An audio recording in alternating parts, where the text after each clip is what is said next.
दिवाली से पहले ही स्विट्जरलैंड ने चीन का दिवालिया निकाल दिया। बिल्कुल स्विट्जरलैंड ने ऐलान किया है कि वो अपनी जो है इन्वेस्टमेंट चाइना से शिफ्ट कर रहा है इंडिया में। $100 बिलियन इन्वेस्टमेंट का स्विट्जरलैंड ने जो है ऐलान कर दिया, और ये कई सालों में जो है नहीं बल्कि कुछ सालों के अंदर जो है $100 बिलियन की इन्वेस्टमेंट जो है स्विट्जरलैंड इंडिया के अंदर करने जा रहा है। एक जानिब पड़ोसियों के ऊपर जो है पैसे की बारिश है, डॉलर की बारिश है, कहते हैं ना ऊपर वाला जब भी देता छप्पड़ पाड़ के। जर्मनी को हमने देखा, स्पेन को देखा, और अब स्विट्जरलैंड भी लाइन में लग रहा है। दूसरी जानिब शहबाज शरीफ साहब आज रियाद पहुंच चुके हैं, वहां पर फ्यूचर इन्वेस्टमेंट समिट हो रहा है, और जहां पर हमारी लीडरशिप सऊदी अरब से मिन्नतें करती दिखाई दे रही है कि काइंडली पाकिस्तान के अंदर इन्वेस्टमेंट करे। हमारे ऊपर कोई ट्रस्ट करने को तैयार नहीं, IMF कर्जा देने को तैयार नहीं, सऊदी अरब यहाँ पर पैसा भेजने को तैयार नहीं। लेकिन इंडिया की बात करें तो हर डील $100 बिलियन से वहाँ पे स्टार्ट होती दिखाई दे रही है। एक वक्त ये था कि हमें मोदी पे बहुत गुस्सा आता था कि यार ये कितना क्रूड सा बंदा है, गुजरात के मामलात में मुसलमानों के ख़िलाफ़। तो वो एक वक्त था और हमें बहुत बुरा भी लगता था, गुस्सा भी होता था। लेकिन वक्त के साथ साथ कुछ चीज़ें जो हमने देखी हैं, जो चेंज हुई हैं, उसमें ये है कि वो जैसा भी था उसने अपनी इकोनॉमी और अपने मुल्क को स्टैंड किया। They are businessman.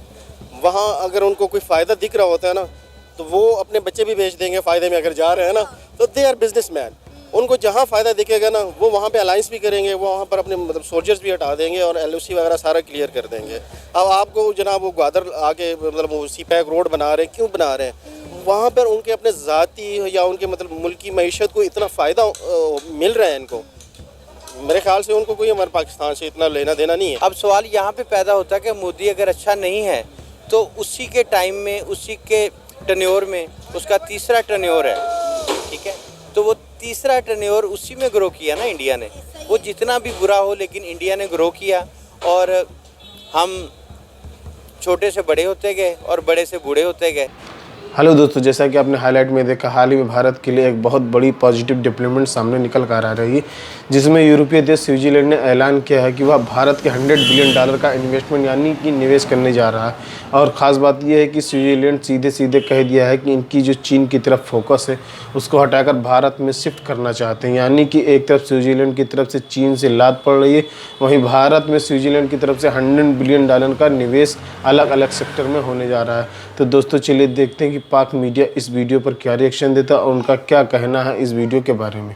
एक वक्त ये था कि हमें मोदी पे बहुत गुस्सा आता था कि यार ये कितना क्रूड सा बंदा है, गुजरात के मामलात में मुसलमानों के ख़िलाफ़।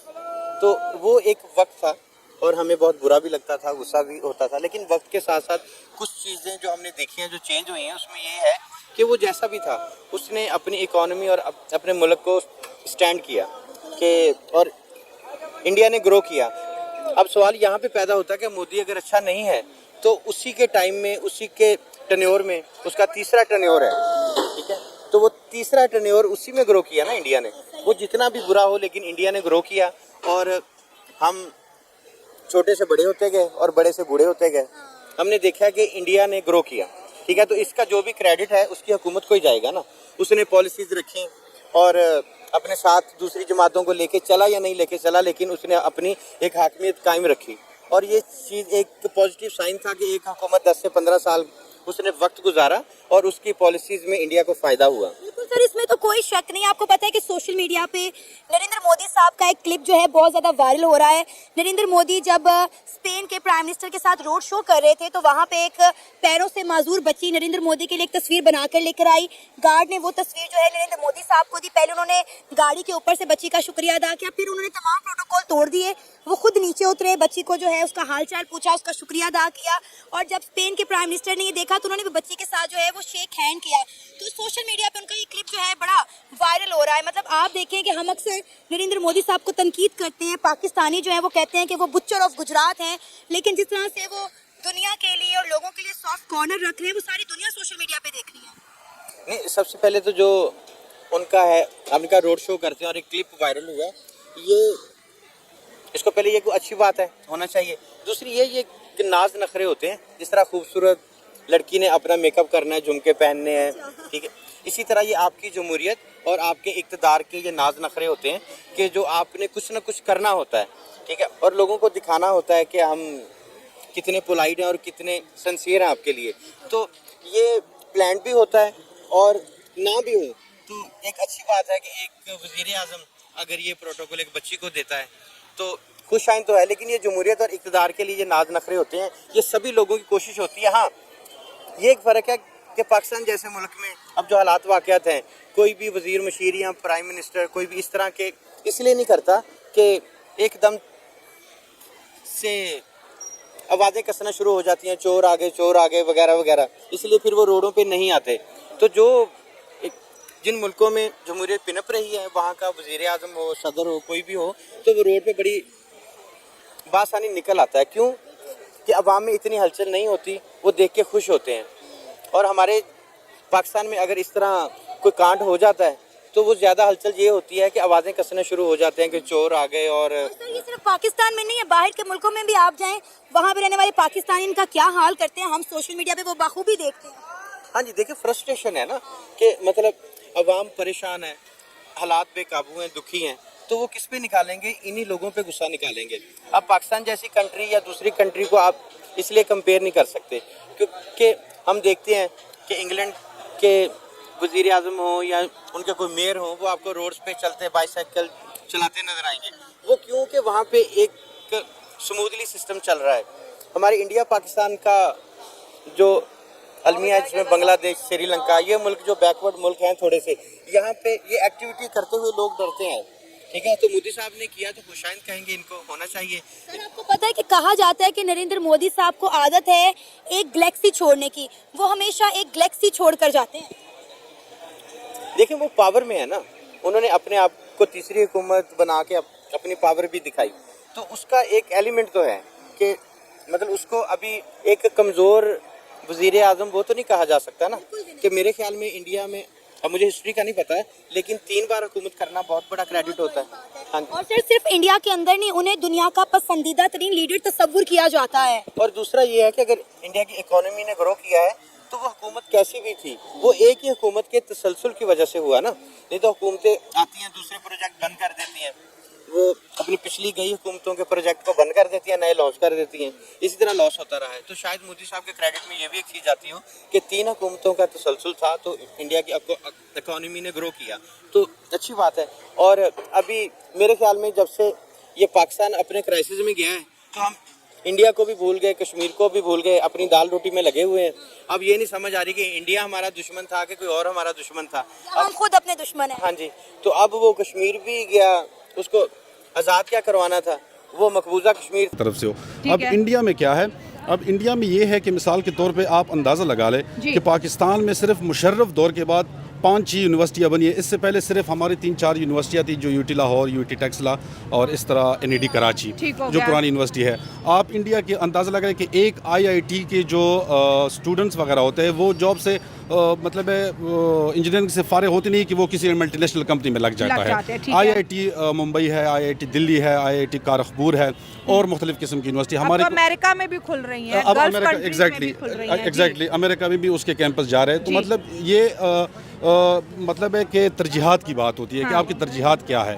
हम जो है किसी मुल्क का रिप्रेजेंटेटिव आता है तो हम उनको कहते हैं, मिन्नत कर रहे हैं कि आप अलबेक रेस्टोरेंट जो है हमें खाने पीने से सोच हमारी निकलती नहीं है। सर हम बात कर रहे हैं $10 बिलियन की नहीं, $100 बिलियन की। एक वक्त था जब इंडिया इकोनॉमिकली ग्रो नहीं करता था, वहाँ पर भी कोई 10-20 बिलियन डॉलर लगाने को तैयार नहीं था। आज $100 बिलियन की इन्वेस्टमेंट बिना मांगे जो है इंडिया के अंदर आ रही है। साथ साथ एक स्टेटमेंट भी आ रही है स्विट्ज़रलैंड की, सेम जो जर्मनी ने बोली, सेम जो स्पेन ने बोली कि हम अपनी जो बिजनेस मार्केट है वो चाइना से शिफ्ट कर रहे हैं। देखिए चाइना ने अपने इंफ्रास्ट्रक्चर को बहुत ज़्यादा स्ट्रॉन्ग किया, चाइना ने अपनी ट्रांसपोर्ट को बहुत ज़्यादा स्ट्रॉन्ग किया, जिसकी वजह से दुनिया ने उसको फेवरेबल मार्केट मांगना।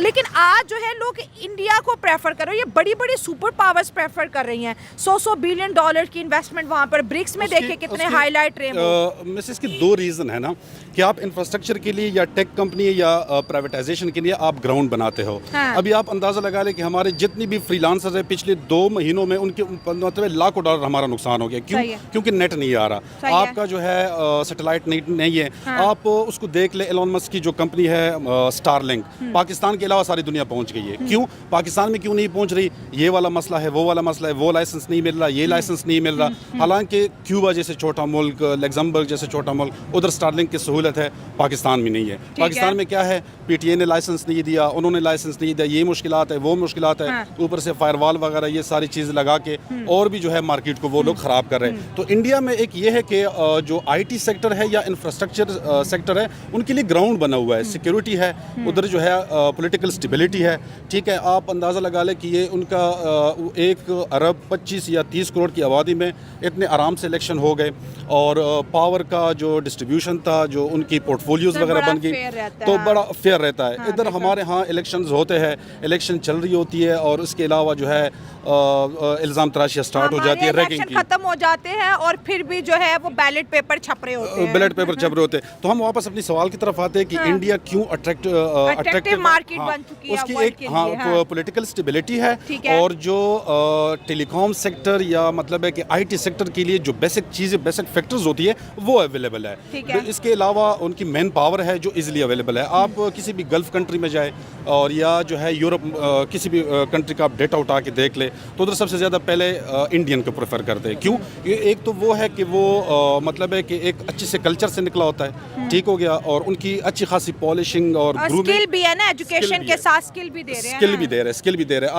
अब हमारा वो जो बिल गेट है, वो पाकिस्तान में पोलियो के खात्मे के लिए फंड दे रहा है, और बिल गेट जो है वो इंडिया में स्कॉलरशिप दे रहा है। तो आप अंदाज़ा लगाए कि वो अभी हमारे बच्चे ठीक कर रहे हैं, और वो जो है उनके बच्चों को बड़ा कर रहा है, तो उसमें काफ़ी फ़र्क होगा। फिर यही इश्यूज़ और मसले मसाइल होंगे। थोड़े पाकिस्तान की बात करें, शहबाज शरीफ साहब आज रियाद पहुंच चुके हैं, वहां पर एक समिट हो रहा है जी, फ्यूचर इन्वेस्टमेंट, और वहां पर जी हमारे पास दुनिया को देने का क्या फ्यूचर है, जो कि अपने लिए हर साल IMF से 7-8 बिलियन डॉलर लेके हम कहते हैं शुक्र करते हैं, और खबरें बड़ी बड़ी चलाते हैं कि आप सबको मुबारक हो कि लोन जो है अप्रूव हो गया। और अब जो है हमारी लीडरशिप सऊदी अरब की मिन्नतें कर रही है कि भाई पाकिस्तान में इन्वेस्टमेंट करे। मेरा बड़ा तल्ख सवाल है, लेकिन सवाल बड़ा स्ट्रेट है कि जो वजीर आजम सऊदी अरब की गल्फ कंट्रीज़ की मिन्नतें कर रहा है कि पाकिस्तान में इन्वेस्टमेंट लेके आए, उनकी खुद की इन्वेस्टमेंट तो ऑफशोर कंपनीज में पड़ी होती है। हमारी लीडरशिप खुद यहाँ पैसा नहीं लगाती दुनिया को। हम कहते हैं सऊदी अरब ने पिछले साल बोला था मैं 10 बिलियन डॉलर की इन्वेस्टमेंट इस्लामाबाद में होटल में बनाऊंगा, 1 साल गुजर गया, MOU से आगे कोई बात बढ़ती नहीं है इस मुल्क में।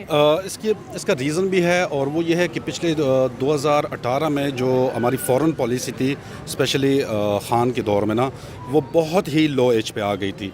उसके कई रीज़न थे। अगर आप सोशल मीडिया उठा ले, आप अखबारात उठा ले, वो चीज़ उठा ले, तो उसमें काफ़ी जो है उन्होंने गलतियाँ की थी। आप अंदाज़ा लगाए कि ये बात शायद ऑन द रिकॉर्ड है, बल्कि ऑफ द रिकॉर्ड नहीं, कि खान ने जो है उसमें सऊदीया में एक मीटिंग हो रहा था, और उन्होंने जैसी मीटिंग से वो उठ गए तो उन्होंने सऊदी एम्बेसडर को गाली दी।